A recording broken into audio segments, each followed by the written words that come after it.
Welcome to our ஆன்மீக களஞ்சியம் channel.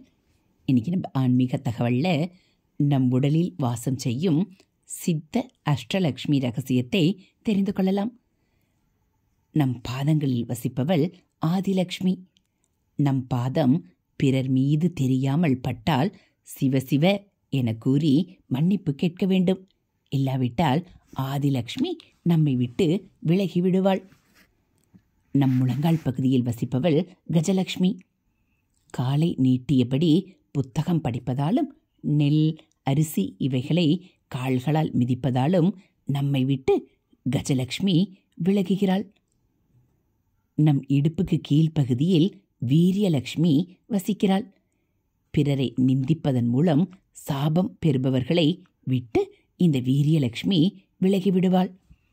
நம் இடது தொடையில் வசிப்பவள் விஜயலக்ஷ்மி. இடது தொடை எப்போதும் மனைவிக்கு சொந்தம். எனவே மனைவியை விடுத்து பிறன்மனை நோக்கினால் இந்த விஜயலக்ஷ்மி விலகிவிடுவாள். வலது தொடையில் வசிப்பவள் சந்தானலக்ஷ்மி.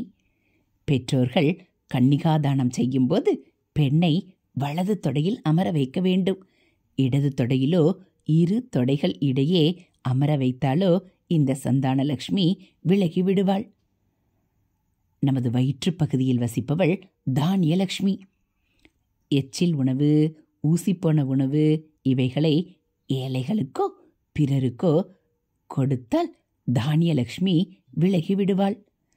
நமது நெஞ்சு பகுதியில் வசிப்பவள் தைரியலக்ஷ்மி. நெஞ்சிலே நஞ்சை வைத்து பிறரை குறை கூறி குடும்பத்தை கெடுப்பவர்களை விட்டு தைரியலக்ஷ்மி விலகிவிடுவாள். நமது கழுத்து பகுதியில் வசிப்பவள் வித்யாலக்ஷ்மி. கழுத்தில் ஒரு ருத்ராட்சம் அணியாதவனும் பூணூல் தாலி என குடும்ப பாரம்பரிய சின்னத்தை அணியாதவர்களையும் விட்டு வித்யாலக்ஷ்மி விலகிவிடுவாள். நம் நெற்றியின் மத்தியில் வசிப்பவள் சௌபாகியலக்ஷ்மி. இவள் நம் புருவத்தை சிரைப்பதாலும் மஞ்சள் கலந்த குங்குமம் விட்டு ஸ்டிக்கர் போட்டு வைப்பதாலும் வயிற்றில் குங்குமம் வைக்காமல் இருப்பதாலும் விபூதி நாமம் அணியாவிட்டாலும் நம்மை விட்டு சௌபாகியலக்ஷ்மி விலகிவிடுவாள்.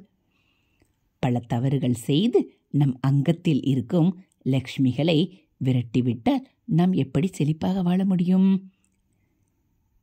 இந்த தகவல்கள் அனைத்தும் மகா மந்திர போதினி என்ற அபூர்வ நூலில் உள்ளது. இதைப்போல ஆன்மீக தகவல்களை நீங்கள் தெரிஞ்சுக்கணும் அப்படின்னா மறக்காமல் நம்ம சேனலை சப்ஸ்கிரைப் பண்ணுங்கள். கூடவே பெல்லைக்கானை கிளிக் பண்ணி ஆளுங்கிற பட்டனையும் அழுத்திடுங்க. நம்ம சேனலில் வரக்கூடிய ஆன்மீக தகவல்கள் எல்லாம் உடனே உங்களுக்கு நோட்டிஃபிகேஷனாக வந்துடும். நம்ம சேனலில் வரக்கூடிய ஆன்மீக கதைகள், ஆன்மீக தகவல்கள், தெய்வத்தின் குரல் பகுதிகள், மகாபெரிவா மகிமை, மகாபெரிவா அருள்வாக்கு எல்லாம் உங்களுக்கு பிடிச்சிருந்தா ஒரு லைக்கும் கமெண்ட்டும் கொடுத்து உங்களுக்கு தெரிஞ்சவங்களுக்கும் ஷேர் பண்ணுங்கள். தேங்க்யூ.